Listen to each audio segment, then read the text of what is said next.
Vous êtes le sel de la terre, mais si le sel perd sa saveur, avec quoi la lui rendra-t-on? Il ne sert plus qu'à être jeté dehors et foulé aux pieds par les hommes. Matthieu 5, 13. Le sel est une bonne chose, mais si le sel devient sans saveur, avec quoi l'assaisonnerez-vous? Ayez du sel en vous-même. Marc 9, 50.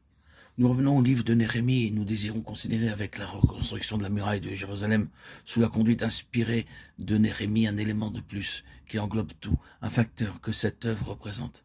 Nous parlons du rétablissement du témoignage du Seigneur, ce que Néhémie appelait le grand ouvrage que Dieu avait mis dans son cœur de faire. Et lorsque nous en venons à considérer ce rétablissement du côté positif, nous trouvons un grand principe de rétablissement qui renferme toute l'œuvre. Il n'y a pas nécessité d'une réflexion très profonde pour reconnaître que la reconstruction de la muraille détruite de Jérusalem entre en ligne avec un témoignage de résurrection. Et pour constater combien ceci est tout d'une pièce avec l'histoire d'Israël, parce que nous nous rendons compte, je crois que nous pouvons dire cela, que cette muraille est un emblème de l'histoire spirituelle du peuple. Ce qui est vrai de la muraille dans cette période est vrai du peuple. La muraille manifeste seulement la condition du peuple, spirituellement ruiné, avec beaucoup de brèches. Rien qui soit complet ou parfait, rien qui contribue à une pleine satisfaction, et donc rien qui soit à la gloire de Dieu. Nous avons fait remarquer précédemment dans les différents audios déjà publiés que Néhémie était contemporain de Malachie.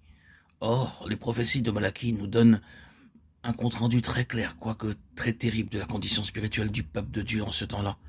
Aussi, cette muraille, représentant l'état du peuple, révèle très clairement la nécessité d'une résurrection. De façon répétée, l'histoire d'Israël nécessita cela. Mais à propos de cette situation-ci, vous vous souviendrez que les plus grands prophètes, en regardant au-delà de la captivité, avaient parlé de leur retour comme une résurrection. Par exemple, Ézéchiel, à l'égard de la captivité pleinement en vue, avait crié au peuple, comme le Seigneur l'avait commandé, « Voici, j'ouvrirai vos sépulcres, je vous ferai sortir de vos sépulcres. » Ézéchiel 37, 12. Or, dans cette grande parabole et image de la vallée des ossements desséchés, nous trouvons sans aucun doute la question de la résurrection en relation avec Israël, après la captivité, après l'exil. De sorte que leur retour, celui du reste de Babylone à Jérusalem, et la construction ou la reconstruction de la muraille correspondent aux prophéties concernant la résurrection, quoique sous l'aspect temporel et terrestre, l'accomplissement fut très imparfait. Un accomplissement beaucoup plus grand est encore en vue. Mais voici le point. Il s'agit d'une question de résurrection. Le départ en captivité fut en premier lieu un jugement sur le péché, et est donc représenté comme suivi par la mort, car la mort suit dans le sillage du jugement, et Israël est représenté comme étant entré dans la mort, dans un sépulcre spirituel. Et si nous demandons ce qu'est la mort, c'est être éloigné de Dieu, c'est la séparation d'avec Dieu. Et il en était ainsi à leur égard.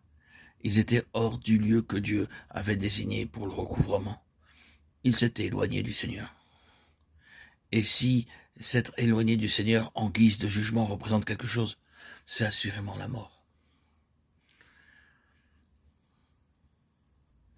Or, toutes les fois où Dieu s'est remis en mouvement pour restaurer son témoignage, en quelque partie que ce soit ou dans une plénitude plus grande, un tel mouvement a toujours été marqué par ce qui est inhérent à la résurrection, à savoir la nouveauté de vie, ou, pour le dire sous une autre forme, la victoire sur la mort.